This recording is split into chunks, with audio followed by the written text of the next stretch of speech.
BC movement అన్నది all ఇండియాలో start అయింది.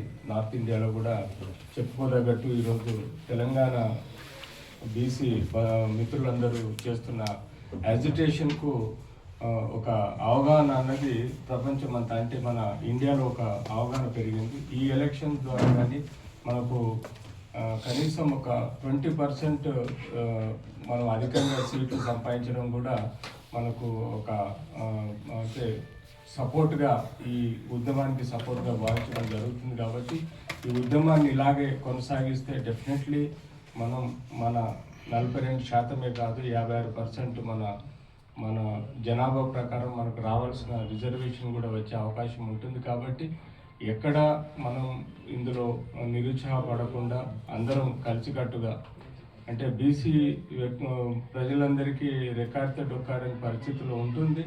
అందరూ డబ్బులే పెట్టాల్సిన అవసరం లేదు, వారి సమయాన్ని, వారి యొక్క శక్తిని కూడా ఇస్తే ఈ ఉద్యమాన్ని మనం ముందు తీసుకుపోవచ్చు. అలాగే డెఫినెట్లీ మనందరి సహకారంతో ఈ రిజర్వేషన్ సాధనని మనం సాధించగలుగుతాం. కాబట్టి అందరం కలిసిపోదాం, కలిసి పనిచేద్దాం. తద్వారా మనం ఈ రిజర్వేషన్ సాధించే విధంగా ప్రయత్నం చేద్దాం. ధన్యవాదాలు. Thank you.